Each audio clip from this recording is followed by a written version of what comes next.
What's up everyone, that's your boy Gamzi and welcome to my channel Soul Media. In today's video, we'll be talking about cameras. We will talk about specs, price, design and usability of those cameras. Okay guys, so let's start this video with Canon's top seller mirrorless camera, which is Canon R5 Mark II. This is a beast of a camera. This camera stole my heart and mind. This camera is full frame, of course, 45 megapixel. So guys, the dual pixel intelligent autofocus feature is nothing new in Canon, but the eye control system is new.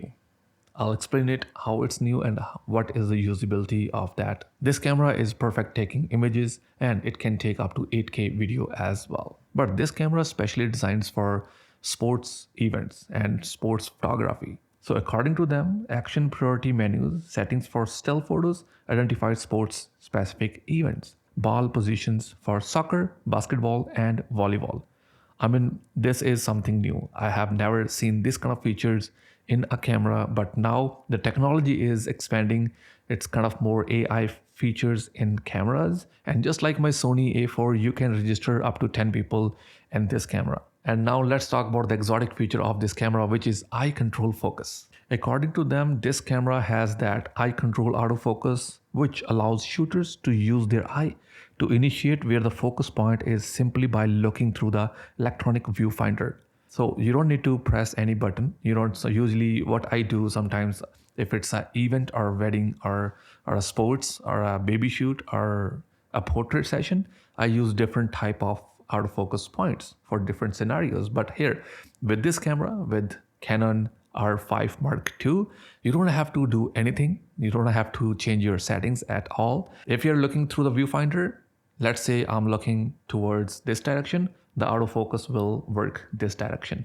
If I'm looking at a person, the autofocus will look at the person and nail the focus and click the picture. So this feature is something very out of this world. This is kind of from a different world. Last week I shot a soccer game and I had a hard time focusing with the moving subjects because kids and players were moving very fast. The ball was moving very fast and I was using my Nikon camera. And if you guys are Nikon user, you guys know probably Nikons are not that great in doing autofocus as compared to Sony and Canon. And if you're shooting raw pictures, you can take up to 30 raw pictures in one click, which is called burst mode. Okay guys, let's quickly talk about the video specs of this camera before we jump into the next segment. And this full frame camera can take up to 8K videos and 4K DCI videos. If you guys don't know what is DCI, I can make a separate video out of that. Okay guys, let's jump to the cinema line real quick. I will be comparing 3 cameras in one time. So the first camera we will be comparing is Canon EOS C80 6K full frame. Second camera is R5 C cinema camera. The third camera we have here is EOS C400 6K full frame camera. And now we will be comparing all 3 at once. Let's see which camera is the best for you. Let's talk about the lens mount. All of them will take Canon RF lens mount. All the cameras have full frame sensor. I know so many cinematographers who use ND filters 80% of their production. So these cameras have ND filter inbuilt. That means you'll save lots of money, lots of time, lots of effort on set. And all 3 cameras can take pictures and videos. And all of them have rolling shutter. If you guys don't know what rolling shutter is, that's a jello effect you get when you're panning your camera from right to left. And that is kind of a downside of these cinema cameras. C80 and C400 has the dynamic range up to 16 stops. C80 has a built-in microphone, which is stereo. R5C has mono and C400 has no built-in microphone. And C80 and C400 are the main cinema cameras people use for making films. And this camera has also built-in electronic OLED viewfinder. Now you guys know which camera is for whom. If you are a hybrid wedding shooter, you can consider R5C as your cinema camera. But if you are working with a crew, you have a focus puller, you have an audio guy, you can consider C80 or C400 according to your budget and needs. Okay guys, so now it's time to jump to the next brand, which is Nikon.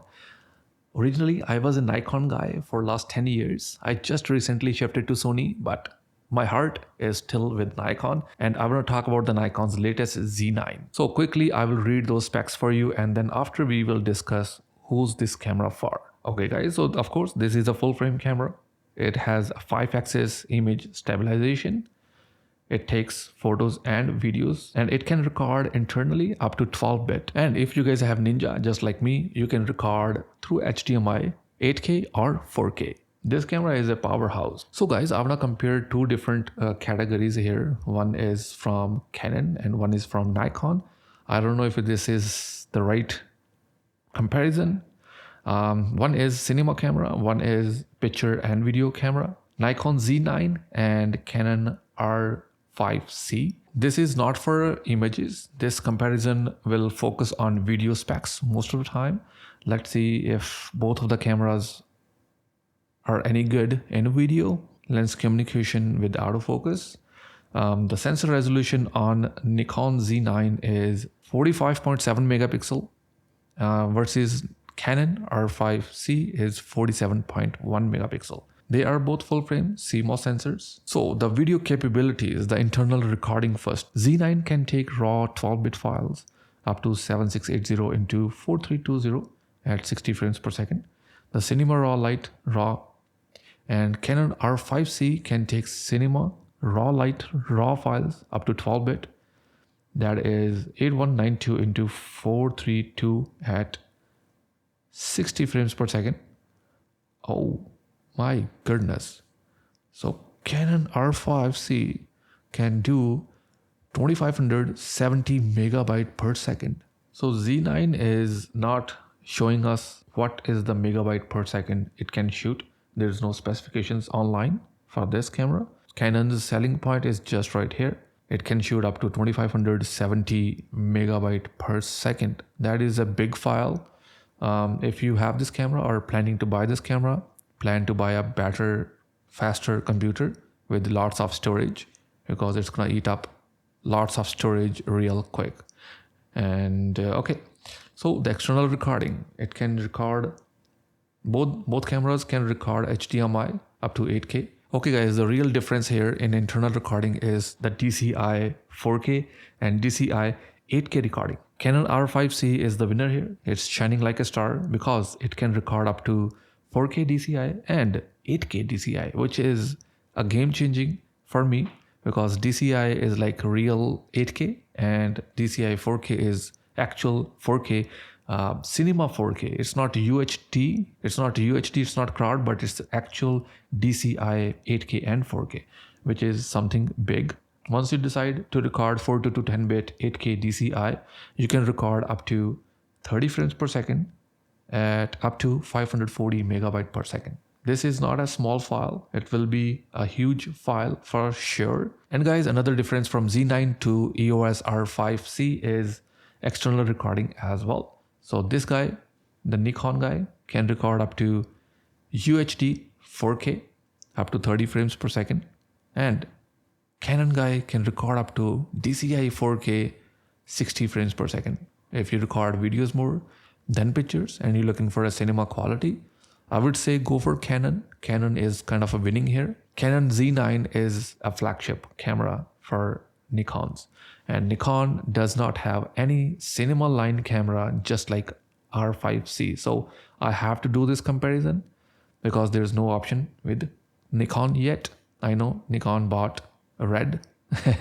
Maybe pretty soon they'll buy, they'll produce a camera which is capable of doing pictures and videos on the same time, just like Canon's, but not right now. So I have nothing to compare with. So pretty much guys, rest we will not go into the depth because there's a lot to do. There's a lot to compare. So let's not do that. Okay guys, so right now it's time to jump to the Sony cameras. Sony is in the game for so long with its mirrorless cameras. I still remember I got my first camera in 2013, which was Alpha Nex 5T. It was a great camera for images and videos. But again, it was new to the market and it has the very limited features at that time. But Sony have improved a lot with these mirrorless cameras. Okay guys, so first of all, we will talk about Sony's flagship camera, which is A1. Sony released this camera in 2021. And when this camera came into the market, the whole game changed. I would love to compare this with Canon R5 C.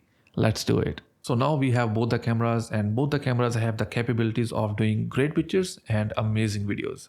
So let's get started. Let's talk about the price a little bit. The Sony is around 6,500 US dollars and Canon is 4,300 US dollars. So price is more on Sony. Let's say why. And the autofocus, both of them doing great. Sensor is 50 megapixel. It's great.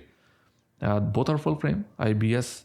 Both are IBS stacked CMOS sensor.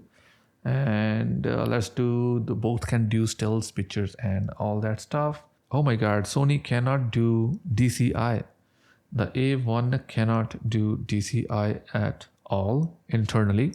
So external recording, again, there is no DCI 4K or 8K in this Sony guy, but of course, Canon can do 4K DCI on external monitors, just like Ninja.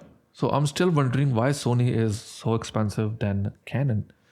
I have no idea. I don't see anything big which can say, oh, okay, that's why, But I don't see anything here in the comparison. The resolution is less than Canon. The size is smaller. Monitor size is smaller than Canon. Monitor size at Sony is 3-inch and Canon is 3.2-inch. Canon is doing great in every aspect.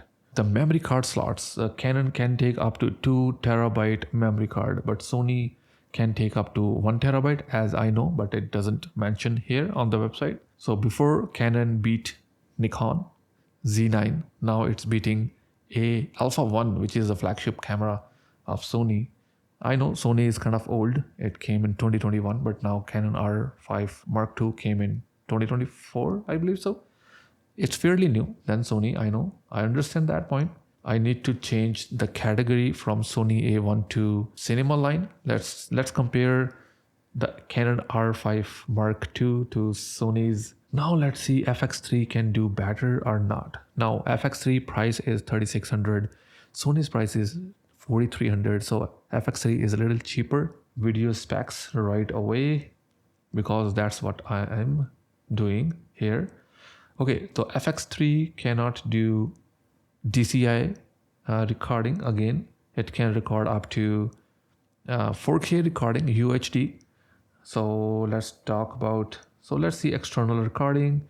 External Sony FX3 can record 16-bit raw files via HDMI over Canon 422 10-bit via HDMI. So, but other than that, I don't see Sony FX3 is doing great as compared to Canon R5 II. So again, the screen size is 3-inch at FX3 and 3.2 at R5 Mark II. The resolution is better on Canon R5 Mark II as well as compared to Sony FX3. So here, I think R5 Mark II is winning the game. I don't know if I did the right comparison with right cameras, right models, but I'm just looking for video specs. That's what I tried to do it. Let me know if you guys like the vlog. Make sure you guys comment in the section